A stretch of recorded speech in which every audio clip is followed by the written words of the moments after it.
သူယူနေတာနဲ့တူတယ်ငါတို့ကအိမ်အောင်ဆောက်လုပ်ပြီးသွားပြီသူကတော့ခုထိပြပြမပန်းမြေကြီးကိုပဲတူးနေတော့လေအားလုံးပဲမင်္ဂလာပါဒီတစ်ခါဖတ်ကြားချင်တဲ့စာအုပ်လေးရဲ့နာမည်လေးကတော့ဖြူကောင်းကြီးအကို၃ကောင်းဆိုတဲ့စာအုပ်လေးပဲဖြစ်ပါတယ်စာသားခင်နန်းဤရုပ်ပြချမ်းအွန်ကျူဒုတ်ကြစ်ဖြူကောင်းကြီးအကို၃ကောင်းဟာအိမ်ကိုဆောက်နေကြပါတယ်ငါကတော့မြစ်ကမ်းဘေးမှာတစ်လုံးအိမ်ကိုဆောက်မှာပထမဆုံးဖြူကောင်လေးကပြောခဲ့ပါတယ်ငါကတော့နူးညံ့အစ်ဆက်တဲ့အသေးပြင်ပေါ်မှာအိမ်ကိုဆောက်မှာဒုတိယမြောက်ဖြူကောင်လေးကပြောခဲ့ပါတယ်ဒါပေမဲ့တတိယမြောက်ဖြူကောင်လေးကတော့တူတူဆဆာမြေကြီးကိုတူးနေခဲ့ပါတယ်ငါကတော့မြေသွင်းနဲ့ထဲအထိခိုက်ခက်တဲ့အိမ်ကိုဆောက်မှာအကျန်းဖြစ်လောက်ပဲအပေါ်ရန်လောက်ပဲပထမဖြူကောင်နဲ့ဒုတိယဖြူကောင်ဟာကိုစီမြစ်ကမ်းဘေးနဲ့တဲပြင်ပေါ်မှာအိမ်ကိုဆောက်နေတဲ့ချင်းလှုပ်ထားတတိယဖြူကောင်ကတော့တူတူဆဆာမြေကြီးကိုတူးနေခဲ့ပါတယ်သူယူနေတာနဲ့တူတယ်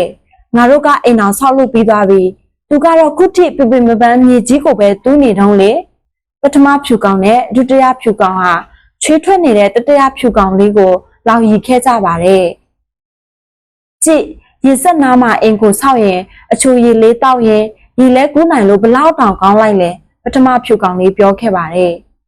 ငါလဲနူးညံ့အစ်ဆက်တဲ့တဲပြင်ပေါ်မှာအိမ်ကိုဆောက်လိုက်တော့မပင်ပန်းမဲနဲ့ဘလောက်တောင်အေးဆေးလိုက်လဲဒုတိယဖြူကောင်လေးဟာတဲပင်ပေါ်မှာလဲလျောင်းပြီးပြောခဲ့ပါတယ်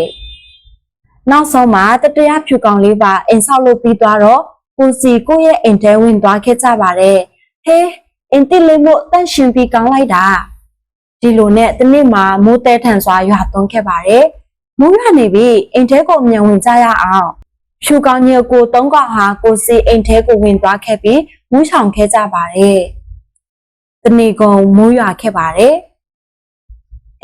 ငါအိမ်လေးမျောပါသွားပြီပထမဖြူကောင်လေးရဲ့အိမ်ဟာမိုးကြောက်ရေထဲကိုပေါ်လောမျောပါသွားခဲ့ပါတယ်ချောကနေအမလေးအိမ်လေးပြိုကျသွားပြီဒုတိယဖြူကောင်လေးရဲ့အိမ်လည်းတဲတွေပြိုဆင်းပြီးပြိုကျသွားခဲ့ပါတော့တယ်ဒါပေမဲ့အကိုတွေရဲ့လောင်ပြောင်နာကိုတီးခံပြီးမြေသွင်းနဲ့ထဲအထိအိမ်ကိုဆောက်ခဲ့တဲ့တတိယဖြူကောင်လေးရဲ့အိမ်ကတော့မျောပါတာရောပြိုကျတာရောမရှိခဲ့ပါဘူးအကိုတို့ဒီမှာပြိုကျတာရောမျောပါတာရောဖြစ်မှာမဟုတ်ဘူးစိတ်ချလက်ချနဲ့အတူတူနေသွားကြမယ်ညီလေးရေငါတို့တကယ်ကိုအသွေးမားခဲ့တာပဲနည်းနည်းပင်ပန်းရင်တော့ခိုင်ခက်တဲ့အိမ်ကိုဆောက်ခဲ့ရမှာပထမဖြူကောင်နဲ့ဒုတိယဖြူကောင်လေးဟာအကြီးအကျယ်နောင်တရသွားခဲ့ကြပါတယ်စာအုပ်လေးကတော့ဒီလောက်ပါပဲအဆုံးထိနားဆင်ပြီးတော့အားလုံးကိုကျေးဇူးတင်ပါတယ်